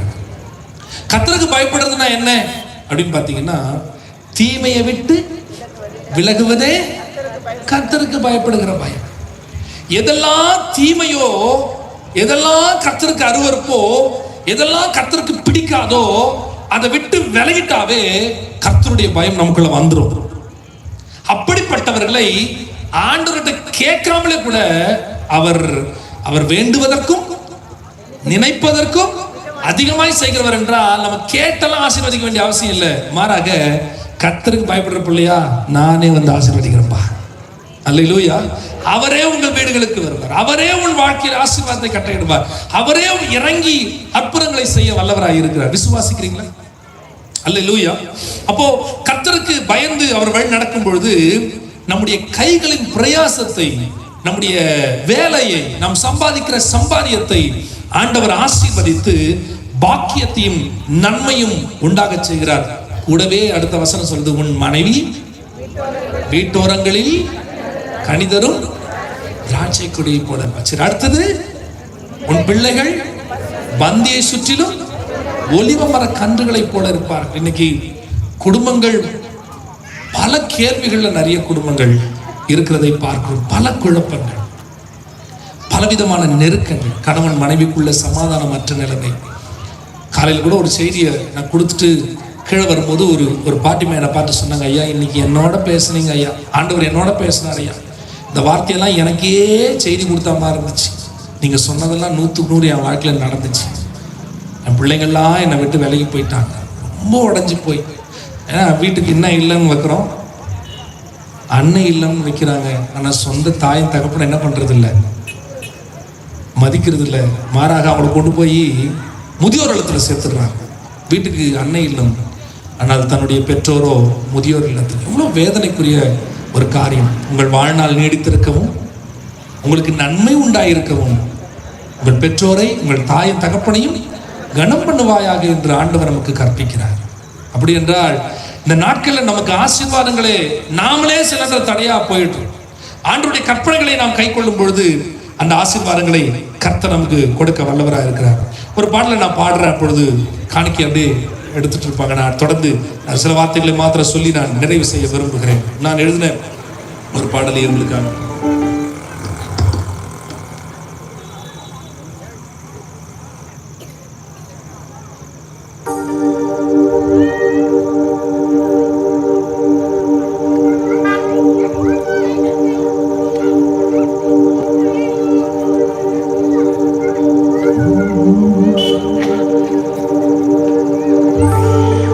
நீர்தானின் சொந்தமே, நானும் உம் பிள்ளையே.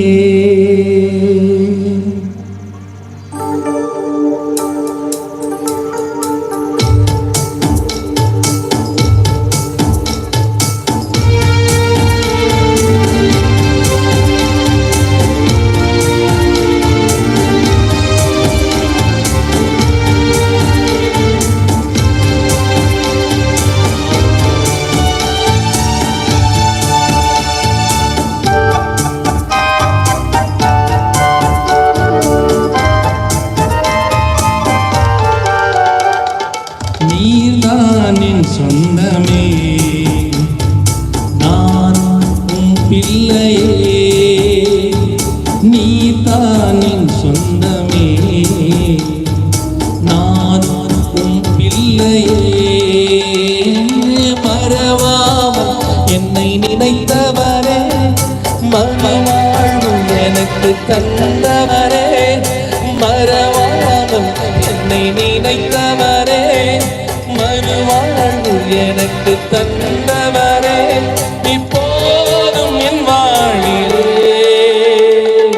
நீதான் என் சொந்தமே,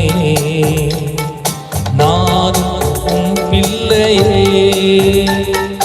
நீதான் என் சொந்தமே, நானும் உன் பிள்ளையே.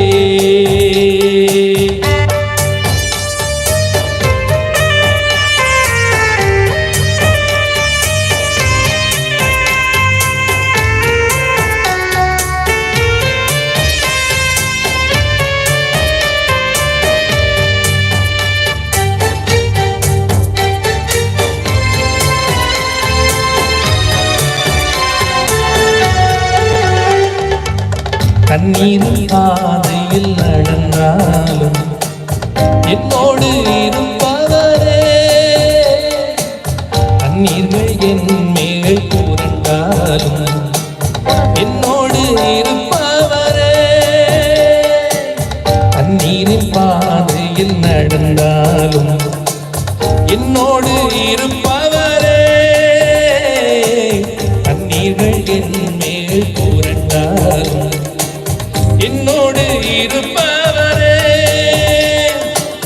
தாயைப் போல தேற்றினீரே, தகப்பனும் மேலாய் சுமந்தீரே, தாயைப் போல தேற்றினீரே, தகப்பனும் மேலாய் சுமந்தீரே, மறவாமல் என்னை நினைப்பவரே, மறுவாழ்வு எனக்கு தந்தவரே, மறவாமல் என்னை நினைப்பவரே, மறுவாழ்வு எனக்கு தந்தவரே, இப்போதும் என் வாழ்விலே.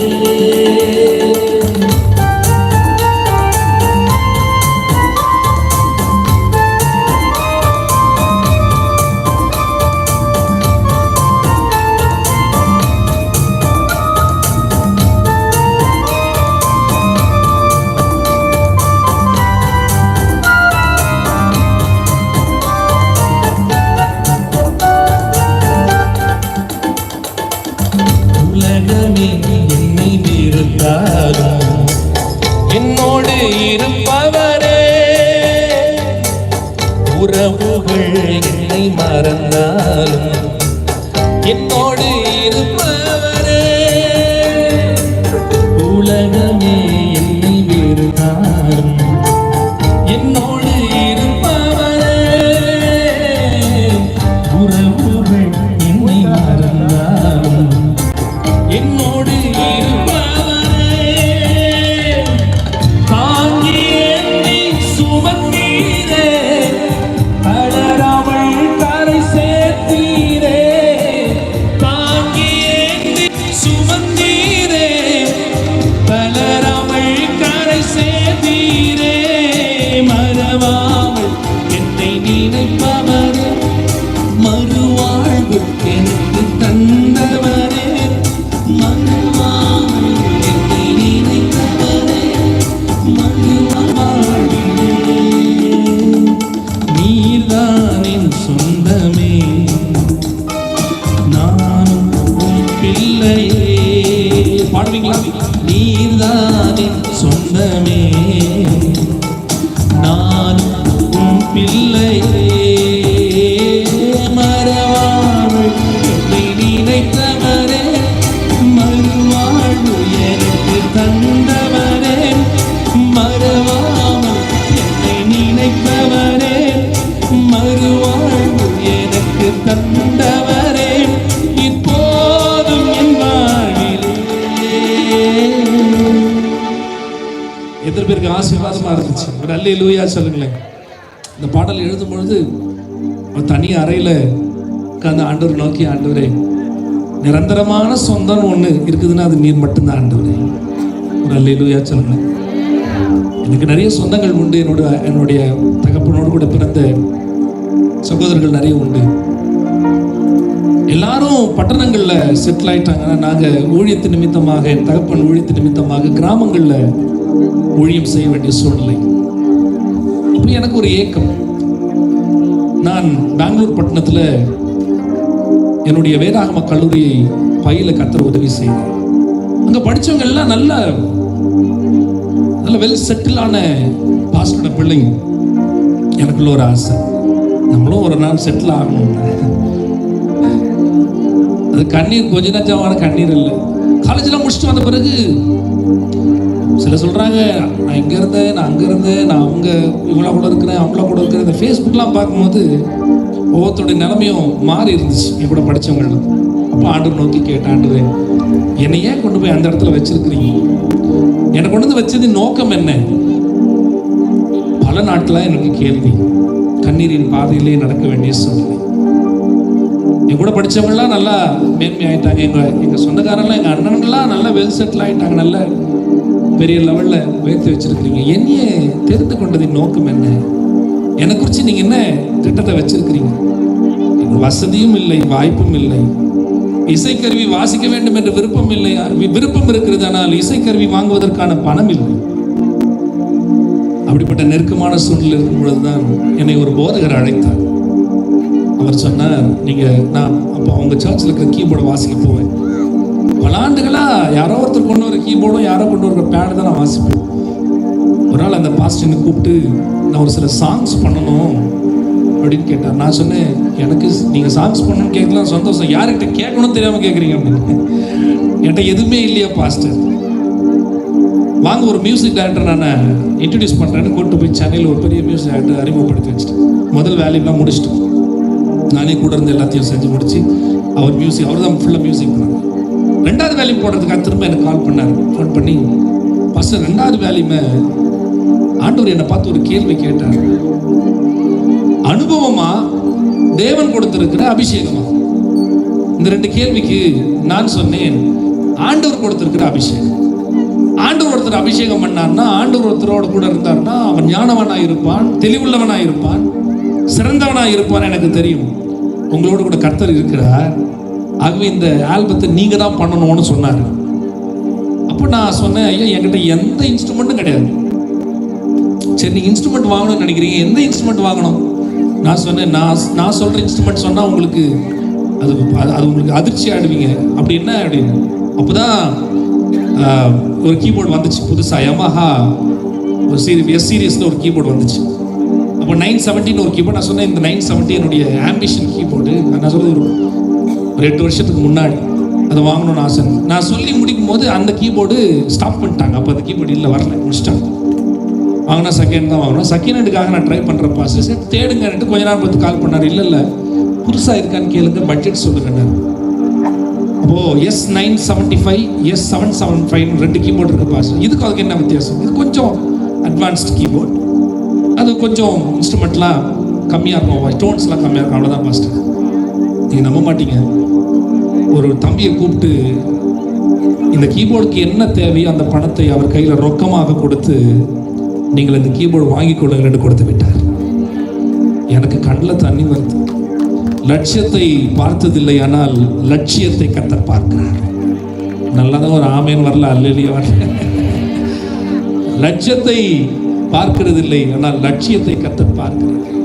நமக்கு அந்த ஆர்வமும் ஆசையும் இருந்தா போதும், அதற்கான சோர்ஸை ஆண்டவரே திறந்து கொடுத்துட்டார். நான் சிறு வயதில் தீர்மானித்தேன், நீர் எனக்கு திறமைகளையும் தாளந்துகளையும் கொடுத்தால் சினிமாவுக்காக நான் பயன்படுத்தவே மாட்டேன் ஆண்டவரே. எத்தனையோ பேர் என்னை கூப்பிட்டு சினிமா பாட்டுக்கு வாசிக்கிறதுக்காக என்னை கேட்டாங்க. அப்பெல்லாம் ஒரு முறை அப்பெல்லாம் கீபோர்டோ இல்லை ட்ரம்ஸோ பேடோ வாசிக்க போனோன்னா 2000 ரூபாய் 1500 அப்பவே அந்த பணங்கள்லாம் ரொம்ப வேல்யூபிளான. நான் முடிவெடுத்தேன், இந்த தொண்டையும் இந்த விரல்களும் இயேசுவுக்காக மட்டும் பயன்பட வேண்டும் என்று. அந்த தீர்மானத்தை, அந்த எண்ணத்தை கர்த்தர் பார்த்தார். இந்த கீபோர்டை இலவசமாகவே ஆண்டவர் என் கையில் கொடுத்தார். அதை வச்சுதான் இன்னைக்கு பாடிட்டு இருக்கோம். ஒரு அல்லேலூயா சொல்ல. இது வாங்கி பல வருஷங்கள் ஆகிவிட்டது. நிறைய பாடல்களுக்கு இசையமைக்க ஆண்டவர் கிருபை செய்தார். அந்த பாஸ்டர் சொன்னார், ஃப்ளூட் வாசிக்க கூட போறேன், ஃப்ளூட் போடணும், வயலின் போடணும், கோரஸ்லாம் போடணும், சித்தார்லாம் போடணும், நீங்கள் என்னன்னு அவங்களுக்கு சொல்லுவீங்கன்னாரு. எனக்கு தெரியாது, ஸ்டூடியோவுக்கு போகிறேன், அவங்க பண்ணுவாங்க. உண்மையாகவே நீங்கள் நம்ப மாட்டீங்க.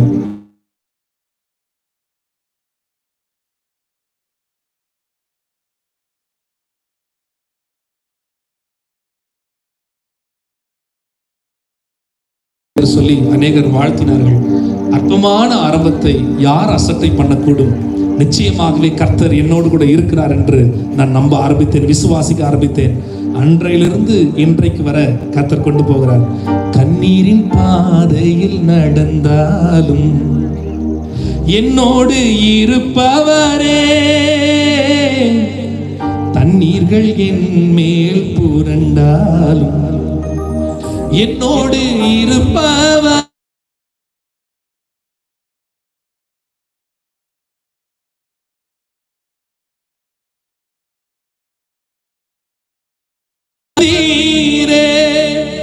தாயை போல தேற்றி நீரே, தகப்பனும் மேலாய் சுமந்தீரே, மறவாமல் என்னை நினைத்தவரே, மறுவாழ்வு எனக்கு தந்தவரே, நீர் போதும் என் வாழ்விலே. எத்தனை பேர் விசுவாசிக்கிறீங்க? என் வாழ்க்கையில ஆண்டவர் அற்புதம் செஞ்சது போல உங்க வாழ்க்கையில செய்ய வல்லவராக இருக்கிறார். எத்தனை பேருக்கு ஒரு அற்புதம் நடக்கணும்னு நினைக்கிறீங்க? இந்த நிமிஷத்திலே அவர் அற்புதம் செய்ய நம் நடுவில் கடந்து வந்திருக்கிறார். கையை உயர்த்தி ஒரு அல்லேலூயா சொல்லுங்க. நான் நிறைவு செய்ய விரும்புகிறேன். இந்த வசனங்களை வாசித்து உங்களுக்காக நிறைவு செய்ய விரும்புகிறேன். நமக்கு உண்டாகிற ஆசீர்வாதங்கள் ஒன்று, நான் ஏற்கனவே சொன்னேன், ஆண்டவர் ஒரு மனிதனை ஆசீர்வதிக்க துவங்கிவிட்டால் ரெகோபோத் உண்டாகிறது. எல்லாம் சேர்த்து சொல்லுங்க, ரெகோபோத். சத்தமா சொல்லுவீங்களா? பயப்படாதீங்க, எனக்கு கொடுக்கப்பட்ட நேரத்தை சரியா முடிச்சுடுவேன். ஆமே. நீங்க பயப்படுறத பார்த்தா எனக்கு ஒரு மாதிரி இருக்கு. பயப்படாதீங்க, ஐயாவுங்க எனக்கு தான் அந்த சீக்ரெட், அந்த ரகசியம். நாங்க அதை முடிச்சிடுவோம். ஒரு அல்லேலூயா. சரி, நமக்கு என்ன உண்டாகும்? பக்கத்துல திரும்பி கையை பிடிச்சு சொல்லுங்க, உங்க வாழ்க்கையில ஒரு ரெகோபோத் உண்டாவதாக. சொல்லிட்டீங்களா? ரெகோபோத் உண்டாவதாக. நீங்கள் பலுகி பெருகுவீர்கள். ஆமென். இரண்டாவது, ஷாலோம் உண்டாவதாக. சமாதானமற்ற நிலைமையில உங்களுக்கு ஷாலோமை கொடுக்க அவர் வல்லவராய் இருக்கிறார். நீங்கள் கையிட்டு செய்கிற வேலை. மூன்றாவது, நீங்கள் கையிட்டு செய்கிற வேலையெல்லாம் ஆண்டவர் ஆசீர்வதிக்க வல்லவராய் இருக்கிறார். வேதத்திலே ஒரு மனிதன் உண்டு. ஆதியாகமம் 39வது அதிகாரம் 2ஆம் வசனத்துல, கர்த்தர் யோசேப்போடு இருந்தார். சொல்வீங்களா சேர்ந்து? அவன் காரிய சுத்தி உள்ளவனானான். அவன் எகிப்தியனாகிய தன் எஜமானுடைய வீட்டிலே இருந்தான். கர்த்தர் அவனோடு இருக்கிறார் என்றும் அவன் செய்கிற யாவையும் கர்த்தர் வாய்க்க பண்ணுகிறார் என்றும் அவன் எஜமான் கண்டு யோசேப்பினிடத்தில் தயவு வைத்து அவனை தனக்கு ஊழியக்காரனும் தன் வீட்டுக்கு விசாரணை காரணமாக்கி தனக்கு உண்டான யாவற்றையும் அவன் கையிலே ஒப்புவித்தான். அவனை தன் வீட்டுக்கு தனக்கு உண்டான எல்லாவற்றையும் விசாரணைக்காரனாக்குது முதற்கொண்டு கர்த்தர் யோசேப்பின் நிமித்தம் அந்த எகிப்தியன் வீட்டை ஆசீர்வதித்தார். கைகளை நல்லா உயர்த்தி ஒரு அல்லேலூயா. இதை படிக்கும் போதெல்லாம் எனக்கு ரொம்ப ஆச்சரியமான ஒரு காரியம் என்னன்னா, இவன் கர்த்தருடைய பிள்ளை. யோசேப்பு கர்த்தருக்கு பயந்த ஒரு இளைஞன். அவன் வீட்டால் துரத்தப்பட்ட ஒரு மனிதன், ஒரு இளைஞன். ஆனா தேவனை அறியாத ஒரு தேசத்துல அவனை அடிமையாக விற்கப்பட்ட போதிலும், நல்ல கவனிங்க, கடவுள் பயம் இல்லை, தேவன் யார் என்பது தெரியாத ஒரு சூழ்நிலை. அந்த தேசத்துல யோசேப்பு கர்த்தருக்கு பிரியமான மனிதனாய் வாழ்ந்தான், கர்த்தருக்கு பயந்தவனாய் வாழ்ந்தான். எத்தனையோ தீமைகள் வந்தது, எத்தனையோ தீங்குகள் வந்தது, எத்தனையோ பாவம் அவனை நெருக்கினது. எல்லாம் உங்களுக்கு தெரிந்த ஒரு சம்பவம் தான். அதில் எல்லாத்துலயும் பொதுவாகவே நம்ம தப்பு செய்யும் போது எதை பார்ப்போம் சொல்லுங்க? பார்ப்போம். தப்பு செய்யணும் நினைக்கும் போது எல்லாம் பார்ப்போம், சுத்தி முத்தி பார்ப்போம். அப்படிதானே? கரெக்டா சொன்னாங்கன்னு சொல்றாங்க. எப்படி? தப்பு பண்ணும்போது சுத்தி முத்தி பார்ப்போம். ஆனா யோசேப்பு மேல பார்த்தாரு. சொல்லுங்க, யோசேப்பு எங்க பார்த்தாரு? என்னைக்கு நம்ம ஆண்டவர் மேல நோக்கி பார்க்கிறோமோ அப்பவே நம்ம வாழ்க்கை மாறிடும். விசுவாசிக்கிறோம்? ஒரு அல்லேலூயா சொல்லுங்க. ஏசாயாவுக்கு ஒரு தரிசனம் கிடைத்தது. அந்த தரிசனத்துல மேல் நோக்கி பார்க்கிற ஒரு அனுபவம் கிடைத்தது. ஒரு சிங்காசனத்திலே ஆண்டவர் வீற்றிருக்கிறதையும் பிரகாசம் உள்ள சேராபீன்கள் மத்தியிலும் கேராபீன்கள் மத்தியிலும் உலாவுகிறதையும் சேனைகளின் தேவனாகிய கர்த்தர் பரிசுத்தர் பரிசுத்தர் பரிசுத்தர் என்று போற்றப்படக்கூடிய அந்த சூழ்நிலையை காட்சியா பார்க்கிறார். அப்போ பரலோகத்தில் இருக்கிற நம்ம ஆண்டவரை பார்க்கணும்னு எப்படி பார்க்கணும்? நம்ம கொஞ்சம் அப்படி பாருங்க பார்ப்போம். எங்க பார்க்கணும்? மேல பார்க்கணும். யாருக்கெல்லாம் மேல் நோக்கி பார்க்கிற அனுபவம் இருக்கோ அடுத்த நொடியிலே உள்நோக்கி பார்க்க ஆரம்பித்து விடுவார்கள். கர்த்தரை பார்க்க ஆரம்பிக்கிறோம் நினைச்சாவே நம்ம பார்த்துருவோங்க. நம்புறீங்களா இல்லையா? பேதுரு போட்ல போகும்போது அவர் யாரும் தெரியல, கூட்டு போயிட்டாரு. மீன் கிடைக்கல, ராத்திரி எல்லாம் பிரயாசப்பட்டார். இல்லப்பா இப்ப பாப்பா கிடைக்கும்ன்றாரு. மீனெல்லாம் கிடைச்சிச்சு. அடுத்த நொடியில் என்ன தெரியுமா சொல்றாரு? நான் பாவியான மனுஷன், என்னை விட்டு அகன்று போங்கன்னு கேட்கிறார். தேவனை ஒரு மனிதன் பார்க்க தொடங்கி விட்டாலே உள் உணர்வை பார்க்க ஆரம்பித்து விடுவான். ஆண்டவரே, நான் பாவியான மனுஷன் ஆண்டவரே, நான் குறை உள்ளவன் தான் ஆண்டவரே, நான் குற்றம் உள்ளவன் தான், நான் பாவியான மனுஷன். உண்மையா சொல்றேன், அவரை பார்க்கிற அனுபவம் கிடைக்கிற ஒவ்வொருவரும் உள்ளே பார்த்து தன்னை பரிசுத்தமாக்கி கொண்டே இருப்பார்கள். ஏனென்றால் அவர் பரிசுத்த, ஆகையால் நீங்களும் எனக்கேற்ற பரிசுத்தராய் இருங்கள் என்று கர்த்தர் நமக்கு வாக்கை கொடுத்திருக்கிறார். அல்லேலூயா. நான் பரிசுத்த, I am holy, நான் பரிசுத்த. அதுபோல நீங்களும் பரிசுத்தா இருங்கள். மேல் நோக்கி பார்க்கிற அனுபவம் உள்ளவர்கள் எல்லாம் உள்நோக்கி பார்ப்பார்கள். உள்நோக்கி பார்க்கிற அனுபவம் பெற்ற அனைவரும் வெளிநோக்கி பார்க்க ஆரம்பிப்பார்கள். வெளியில இருக்கிற ஜனங்கள் எவ்வளவு கொடுமையில் இருக்கிறார்கள். ஆண்டவரே, அவங்க மனம் திரும்பட்ட ஆண்டவரே, ஆண்டவரே அவங்க ரட்சிக்கப்பட மாட்டாங்களான்னு ஜெபிக்க ஆரம்பிச்சிருவாங்க. சுவிசேஷம் சொல்ல ஆரம்பிச்சிருவாங்க. சபைக்கு கொண்டு வர ஆரம்பிச்சிருவாங்க. ஆயர்கிட்ட கொண்டு வந்து ஜெபிக்க ஆரம்பிச்சிருவாங்க. அவங்க வீட்டில் போய் சந்திக்க ஆரம்பிச்சிருவாங்க. சொல்லுங்க, மேல் நோக்கி பார்க்கிற அனுபவம் இருந்தால் உள்நோக்கி பார்ப்போம். உள்நோக்கி பார்க்கிற அனுபவம் இருந்தால் வெளிநோக்கி பார்க்க ஆரம்பித்து விடுவோம். ஒரு அல்லேலூயா. பாவம் செய்யறவங்க பக்கத்துல சுத்தி பார்ப்பாங்க. ஆனா யோசேப்பு எந்த தெரியுமா பார்த்தாரு? மேல பார்க்கிறார். அவர் சொல்றாரு, என் தேவனாகிய கர்த்தருக்கு நான் என்ன பண்ண முடியாது? துரோகம் செய்ய முடியாது. அவர் என்ன பார்க்கிறாரு, அவர் என்ன பார்க்கிறார். நம்ம எந்த நிலைமையில இருந்தாலும் நம்மை காண்கிற நம்முடைய ஆண்டவர் நம்முடைய இருதயத்தை, வேற சொல்றது, மனுஷன் முகத்தை பார்க்கிறான், தேவனும் இருதயத்தை ஆராய்ந்து அறிகிறார். அவர் நம்மளை பார்க்கிறார். அவருக்கு முன்னாடி நம்ம நிற்கும் போது நம்ம எல்லாம் ஒன்றும் இல்லாம போயிருவோம். நம்மை பரிசுத்தமாக்குகிற கர்த்தர் நம்முடைய தேவனாகிய கர்த்தர். இவர் என்ன செய்யறார் அப்படின்னா, யோசேப்பு இவரோடு இருந்ததுனால அவன் காரிய சித்தி உள்ளவனாக இருந்தான். இது ரொம்ப ஆச்சரியமான விஷயத்தை நான் சொல்லி முடிக்க போறேன். என்னுடைய நேரம் வந்துருச்சு. அது என்ன அப்படின்னா, யோசேப்பின் நிமித்தமாக அந்நிய மனிதனா இருக்கிற எகிப்தியனுடைய வீட்டை கர்த்தர் ஆசீர்வதிச்சார். யார் வீட்டை? ஆண்டவரை அறியாத ஒரு நபர். அந்த வீட்டை கூட யோசேப்பு நிமித்தம் ஆசீர்வதித்தார். அவங்களை பார்த்து சொல்றேன், நீங்க கர்த்தருடைய பிள்ளைகள், கர்த்தருக்கு பயந்தவர்களா இருந்து உத்தமமா உண்மையா வாழ ஆரம்பிச்சிட்டீங்கன்னா, நீங்க வேலை செய்யற உங்க கம்பெனியில உங்களை கொண்டு ஆசீர்வாதங்களை கர்த்தர் கொடுக்க வல்லவராக இருக்கிறார்.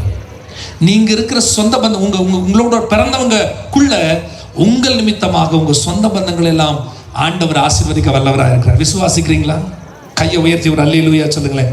சங்கீதம் 1 சங்கீதம் 2 வசனம் சொல்லுகிறது, கர்த்தருடைய வேதத்தில் பிரியமாய் இருந்து இரவும் பகலும் அவருடைய வேதத்தில் தியானமா இருக்கிற மனுஷன் பாக்கியமான். அவன் நீர்க்கால்களின் ஓரமாய் நடப்பட்டு தன் காலத்தில் தன் கனியை தந்து இலை உதிராதிருக்கிற மரத்தை போல் இருப்பான்.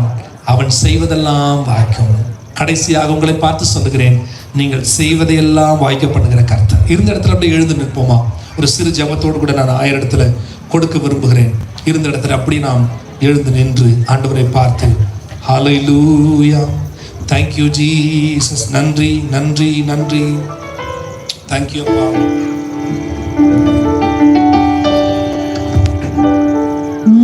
நான் கண்ட மேன்மைகள் எல்லாம் உம் கரத்தின் ஈவு, நான் பார்க்கும் உயர்வுகள் எல்லாம் நீர் இன்னும் தயவு. நான் கண்ட மேன்மைகள் எல்லாம் உம் கரத்தின் ஈவு, நான் பார்க்கும் உயர்வுகள் எல்லாம் நீர் இன்னும் தயவு. இதுவரை என்னை நீர் நடத்தியதற்கு நான் எம்மாத்திரம், என் வாழ்க்கை எம்மாத்திரம். இதுவரை என்னை நீர் சுமந்ததற்கு நான் எம்மாத்திரம், என் குடும்பம் எம்மாத்திரம். ஏன் என்னை தெரிந்து கொண்டீர் தெரியவில்லை, ஏன் என்னை உயர்த்தி நீர் புரியவில்லை, ஏன் ஏன் என்னை தெரிந்து கொண்டீர் புரியவில்லை, ஏன் என்னை உயர்த்தினீர் புரியவில்லை. ஆடுகள் பின்னே அலைந்து திரிந்தே, ஆடுகள் பின்னே அலைந்து திரிந்தே, அரியணை ஏற்றும் திட்டம் தந்தே, அரியணை ஏற்றும் திட்டம் தந்தே. நான் கண்ட மேன்மைகள் எல்லாம் உன் கருத்தின் ஈவு, நான் பார்க்கும் உயர்வுகள் எல்லாம் நீர் இன்னும் தயவு. நான் கண்ட மேன்மைகள் எல்லாம் உன் கருத்தின் ஈவு, நான் பார்க்கும் உயர்வுகள் எல்லாம் நீர் இன்னும் தயவு. இதுவரை என்னை நீர் நடத்தியதற்கு நான் எம்மாத்திரம், உன் குடும்பம் எம்மாத்திரம். தெரிஞ்சவங்க என்னோட சேர்ந்து பாடுங்க பாப்போம். இதுவரை என்னை நீ சுமந்ததற்கு நான் எம்மாத்திரம், என் வாழ்க்கை எம்மாத்திரம். கைகளை உயர்த்தி ஆண்டவரை பார்த்து என் கூட சேர்ந்து ஒரே சரணத்தை பாடி நீங்க முடிக்கணும்னு நான் விரும்புறேன். நானும் என் வீடும் உம்மாலே ஆசீர்வதிக்கப்பட்டிருக்கிறோம் ஆண்டவரே. ஒன்றுமில்லாமல் இந்த 2024 வருஷத்தை நாங்கள் துவங்கினோம். ஆனால் நிறைவான பலனை ஆசீர்வாதத்தை கொடுத்தீங்களே, அதற்காக நன்றி ஆண்டவரே. அன்றன்று காண என் தேவைகள் யாவையும் உம் கரம் நல்கியதே. நீங்க பாடுவீங்க தெரியும், பாடுங்க பாடு. அன்றன்று உன் தேவைகள் யாவையும் உம் கரம் நல்கியதே. நீர் நடத்திடும் விதங்களை சொல்ல ஒரு பூரண வார்த்தையே இல்லை. நீர் நடத்திடும் விதங்களை சொல்ல ஒரு பூரண வார்த்தையே இல்லை. எபினேசரே,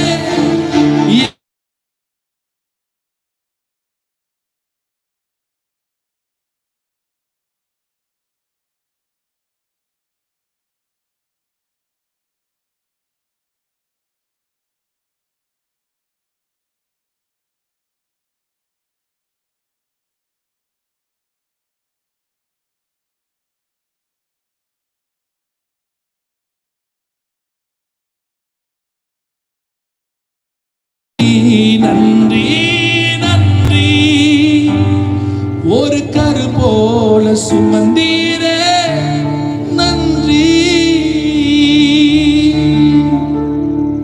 நாங்கள் எல்லாரும் உமக்கு முன்பாக எங்களை தாழ்மைப்படுத்துகிறோம். நீர் பெருகவும் நாங்கள் சிறுகவும் வேண்டி ஜெபிக்கிறோம்.